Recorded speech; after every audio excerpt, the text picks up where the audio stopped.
Welcome to Talking Heads on USA Global TV, starring the one and only wonderful Dr. Jacqueline.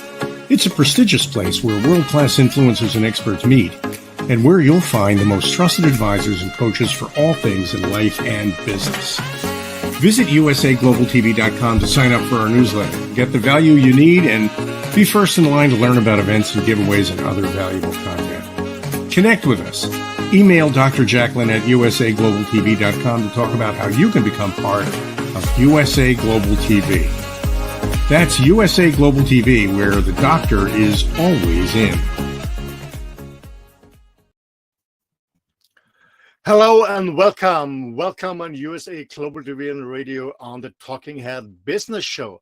My name is Roland Friedl, and I'm the co-host here on some of the shows here. I'm a talking head, an elevated listener. I'm a host and a moderator on my own shows, tomorrow on the Earth Show, on the Environmental Show, and on the Wild at Heart Show, the show for men, by men, about men. But first of all, I'm a businessman since many, many years. I run an international consulting coaching company in Switzerland with my team.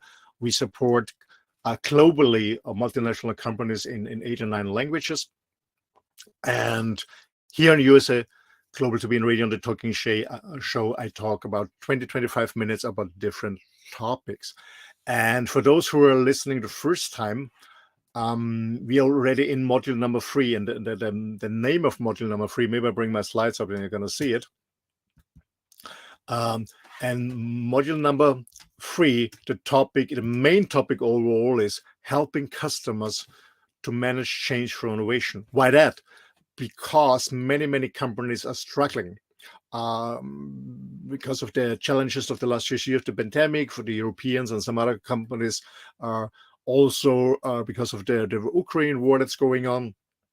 So, and when we look at businesses and when we interview CEOs worldwide, what's their challenges or what's their goal is, they said, okay, we of course we want to retain our business, we want to retain our accounts, our customers, but we also want to grow. And to grow an account, you don't only need customer loyalty, you don't only good customer experience, you also need innovation. You bring innovation to your customers to support your customers. That's the topic overall. And I split it, I chunked it down in 12 episodes.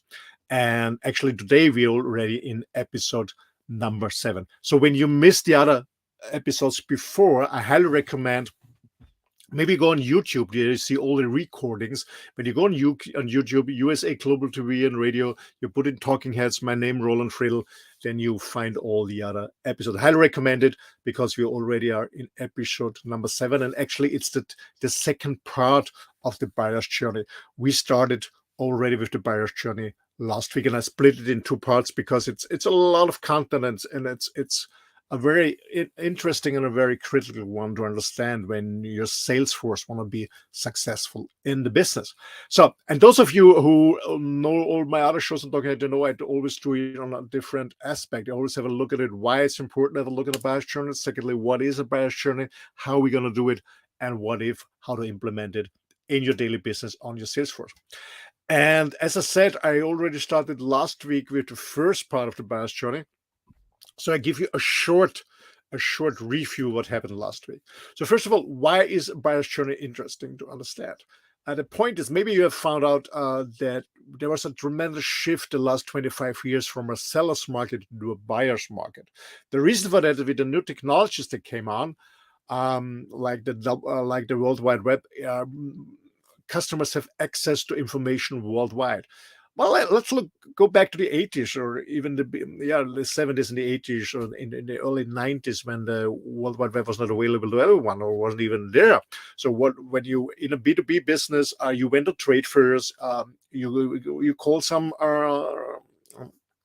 distributors to send you brochures or catalogs to get informed what's going on. Mostly you went on a trade fair to get the newest trends, newest products that are interesting for your business.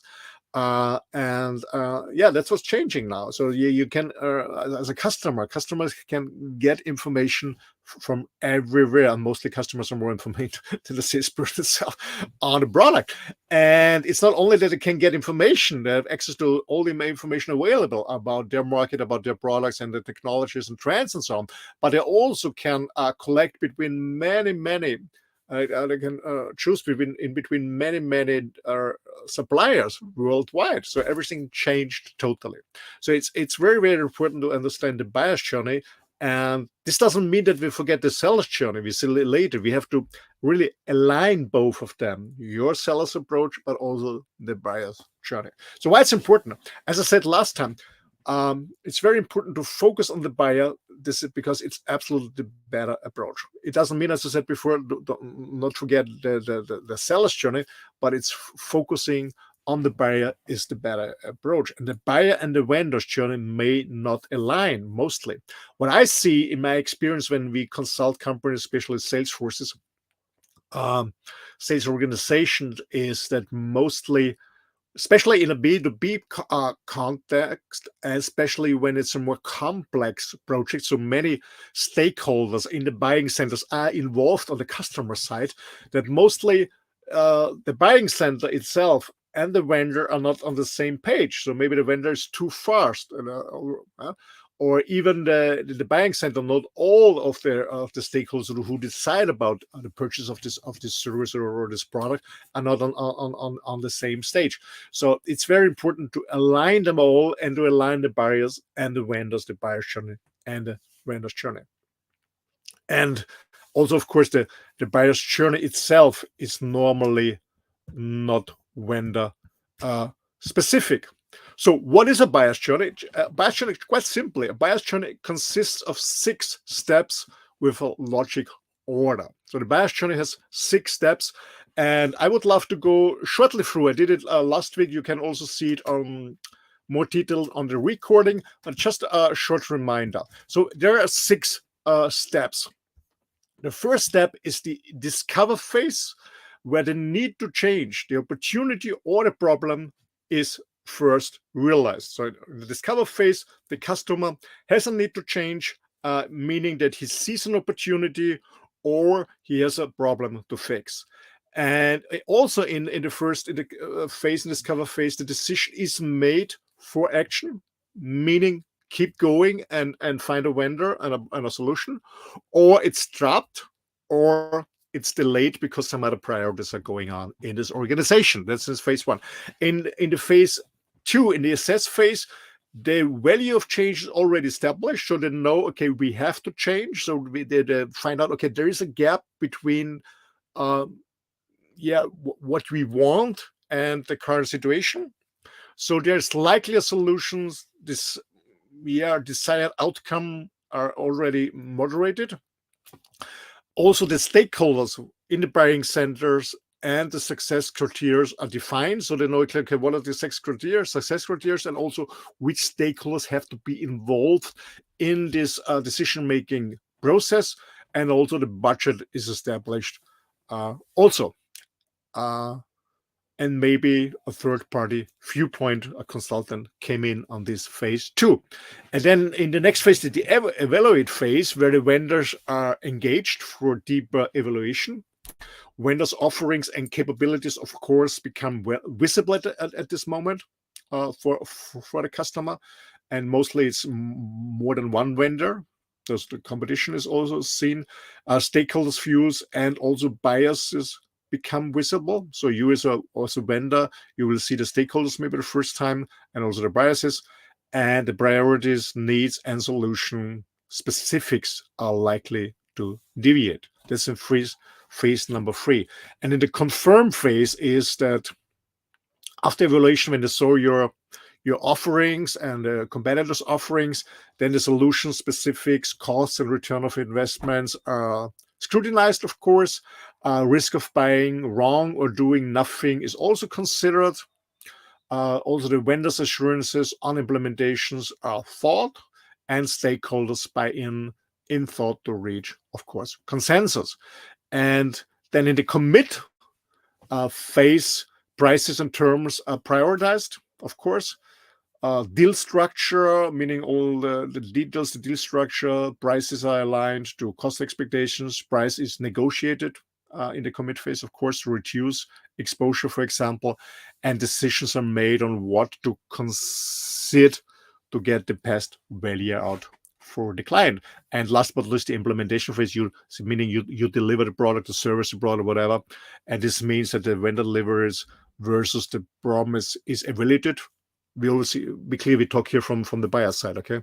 So you delivered, meaning that your delivery versus the promise is evaluated. Also compensation for under delivery are specified if something is happening from the customer side. Then from the customer side, solution performance and return on investment are monitored. Of course, they will so. And also maybe solution adjustments and upgrade expected as needs change. This is 6 phases, and in each phase, of course, there can be a disruption, meaning something can happen. And as I said before, this is the buyer's journey, and of course, there is also what we call a typical selling process. So we have a typical buying process: to discover, assess, to evaluate, to confirm, to commit, and the implement phase. Meaning we have 3 main phases: the awareness. Okay, we have to do something. Then we have the evolution, and then we have the decision making process. And on the other hand, we have a typical selling process, meaning that we contact a prospect, we tell them, for example, why Xerox or why whatever your company name is, they validate the need. So we have an opportunity qualification when we go to the customer. We do a deal development, meaning we build a solution for them. We submit a proposal.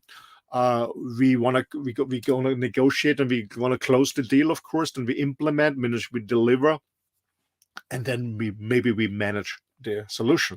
So we have 4 parts. We have the opportunity qualification, we have the deal development, we have the deal closure, and then the revenue generation, meaning when everything is implemented, working out well, then we get paid by the customer. So we have to align both of this. So we have a plan, but we have to understand how the customer comes to a decision when he's buying and which are the steps. So it's very, very important that you're going to align both, of course, from your side and from the partner side. And I said there may be, of course, distractions and interruptions or disruptions. I brought some 3 example, but there can be many more, but mostly there's 1 or 3 of it. So maybe it's an integration part, it's a refine part, and a line part. And I'll give you an example for integration is we have integrated additional information into our thinking, meaning we will need a larger press, for example, to print this wider sheet, or we need this and this and this to meet our expectation, or we need this and this and this. So we have integrated additional information, and market has changed since we started this process, and we need this and this. So we have to integrate something differently, maybe more or even maybe less. So we have to adapt something. Okay, that's the integration. Then we have to refine something. For example, we have refined our point of view concerning this project, and we will wait until Q4 to make our investment decision. Meaning this is a delay, they postpone it a little bit later. They refined their point of view. Maybe the priorities change in the organization, so this can happen. But also can be an alignment that they have to align something. So, for example, we have additional stakeholders who must now be aligned as our whatever will increase our chief financial officer needs board approval. So meaning when the project is going on more complex, and so it takes maybe a year or even longer, of course stakeholders can change because they're leaving the company, somebody coming in, or the project gets more complex, more people have to come on board, and you have also aligned this as a vendor, but also the buying center has aligned themselves with the new people involved. So meaning that we have different interruption. Yeah, we have customers want to understand the risk and the return of investment. They do a vendors measuring, of course. Yeah, there's always competition. Mostly, you're not the only one trying to sell your service, and you brought us to the customers. So there's a measuring of the vendors, of course. We also have to manage market and industry change. So in between a project, especially when it's, as I said, it's complex and going on a longer time, market and industry change can occur. So you have to manage this, leveraging the competition of course, as I said before, there's always competition on the market, and it's all, at the end, it's all about seeking buy-in and consensus. This can all happen. So let's go a little bit more in a practical way. Actually, when you look at a sales force, you have different types of people working in sales. You have more the hunter, people who are hunting for new customers, finding new accounts. And you have more the farmer. Farmers are those who are taking care about existing accounts, maybe growing the account, but not looking for new customers for new accounts. And then you have maybe delivery support, especially when you when you want a more complex project, maybe an IT project and technology stuff. So let's have a look at that. Where to start a buyer's journey? I mean, to be honest, the best way is to start proactively, meaning that you, as a vendor, identify the need to change for a customer. And maybe you remember when we talked earlier in the episodes before, when we talked about commercial insights, curiosity, and so on. Being curious, what's going on in business, in the specific industry, in the specific organization of this customer. What are the trends? What's coming up? So you identify the need to change for the customer. This is proactive, meaning that you start the buyer's journey. You encourage to start the buyer's journey. You come with the customer with a new idea, of a new innovation that could help your customers to manage change through innovation. That's a proactive one. There's also a second good way, that's an active one, meaning that you discover together with your customer, whether it's a current, maybe it's a new customer together, but mostly it's an existing customer, an existing account, that you together with your existing customer discover the need to change. This is an active one. Okay, so with the proactive one, you have an idea, you have a commercial insight, a business curiosity, and you approach maybe a new customer or an existing customer, say, okay, we have this idea, this can help you. There's an opportunity for you, or maybe you have to fix this problem, this pain in your processes, whatever. This is proactive, or you do it together, actively together with your customer. That's what customer expecting. So when you look at Gartner starters, what's the most important thing? When do you want your vendor get involved in the process? They said the best thing is in the beginning. Bring me innovation, just proactively what we can do to be better in the market, what we can do to retain our customers, what we can do to gain more customers, what we can do to have a more effective workplace, what we do, for example, to have more productive employees. Or when you look at what's going on the last 2.5 years, more and more people are working remotely or have a hybrid working situation, so they're using cloud solutions. So that the third thing, besides a more effective workplace and productive employees, is just security. Yeah, so when you work in these areas, you can help your customers to have their stuff more productive. When you can help your customers, their work, their process, make their processes more effective. Or maybe we are in a technology niche where you can help your customers have more security with cloud solution IT for an IT problem, technology problem. Okay, that's what customers are looking at. So get proactive to them, suggest what you have, or do it actively together with them. But we all know this is nice to have, and it's what I know. Maybe it's your own experience too. What I see out in the world, this is actually not reality. The reality looks like that. It's that we are more, or not me, I'm very active, but most salespeople are more reactive, meaning the need to change is from the customer side already established. And maybe there are also vendors on the train, and you have to hurry up not to miss the train because it's already leaves the station. So meaning that the buyer's journey is already on. That's mostly what's happening. Mostly what I see in most organizations. So maybe the buyer already had talked to other vendors and is now contacting you to bring also proposal, maybe to bring the price down, whatever, negotiate, or they have to, whatever's going on. Yeah. So mostly it's reactive. And of course, as I said, proactive is the best way, very professional. Active is a very good way. And reactive is also a way It's a harder one. It's possible. It's absolutely possible. I show you how to do this. It's absolutely possible, but you have to bring more energy. It's more effort. It's more challenging, of course, but you can do it. Of course, I did many times that companies have already negotiated with other competitors in the consulting area, and then we came in and we made the deal.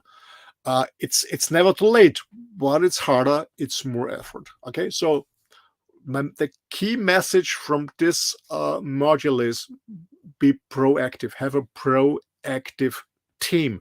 And here, this really is the challenge to sales managers, really have a strategic approach to the market.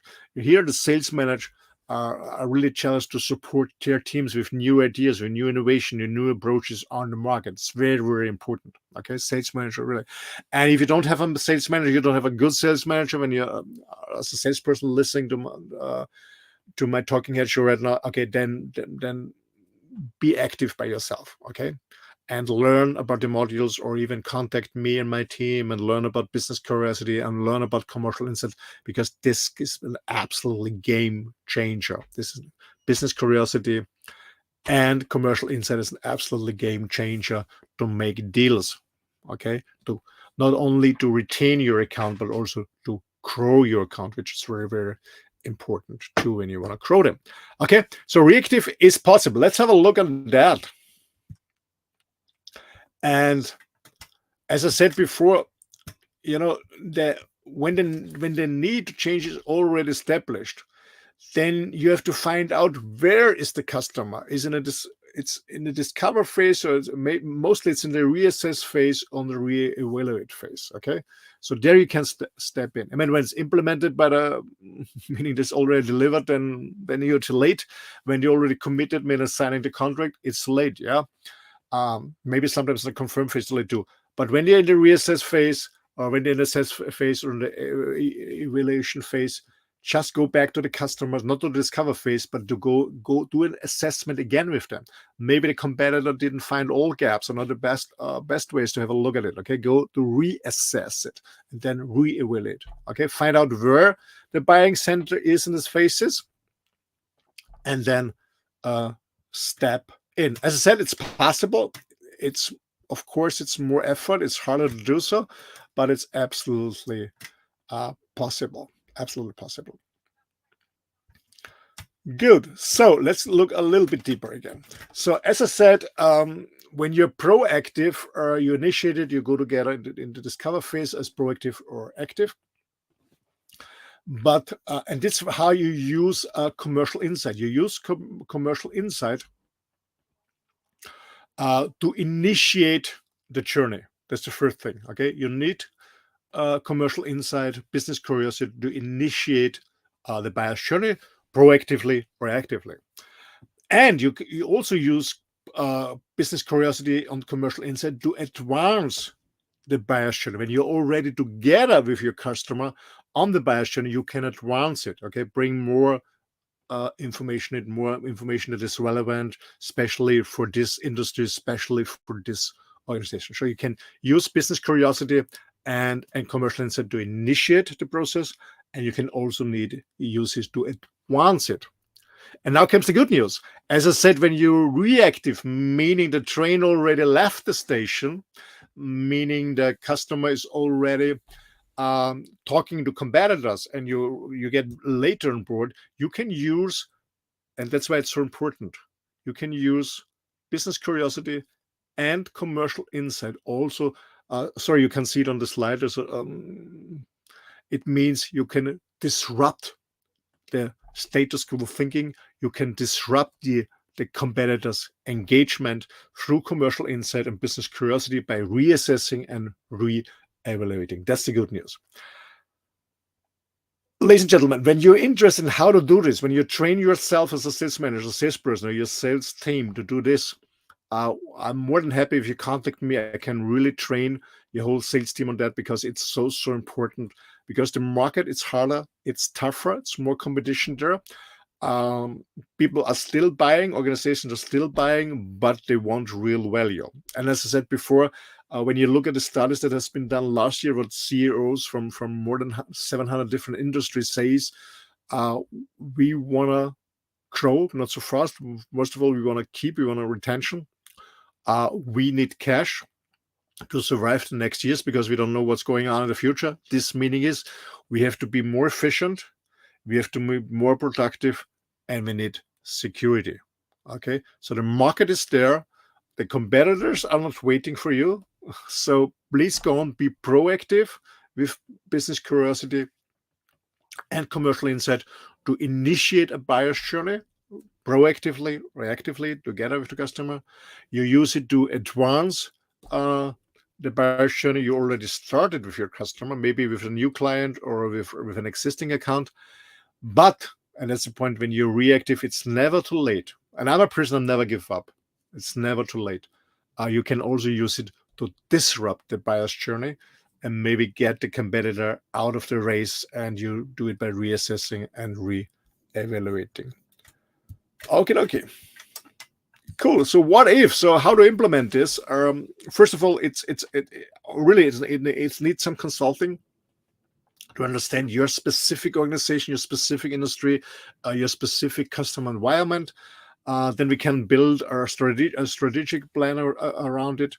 And then we'll look at your sales force. You have more hunters or more farmers, and how we engage whom, where in these different phases, because they all fit in. We need hunters, we need farmers, we need also delivery support.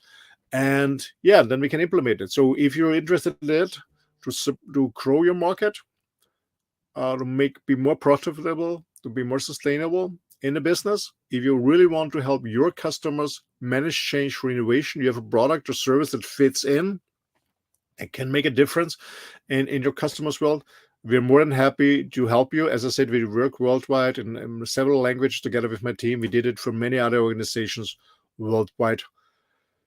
Yeah, that's about the journey so far.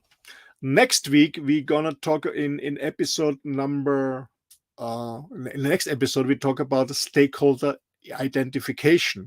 So we talk about what kind of stakeholders you have, meaning who is in the buying center, who is a supporter, who is a blocker, who is more passive. We have this on the next show next week, stakeholder identification. So thanks a lot for listening. If it's value for you there, as I said, you're more than welcome to contact me. Maybe go on my main website, rolandfriedl.com, or on my email, office@rolandfriedl.com. And you also be highly appreciated if you recommend me to other business friends that get value out of here. Thanks a lot for listening and watching me on the Talking Head and USA Global TV and Radio. And as I said, if you missed one of the shows, the recordings are available on YouTube. Thanks so much. Wish you an amazing business day, a lot of success. Thanks, and see you soon next week on stakeholder identification. Thank you, and bye-bye.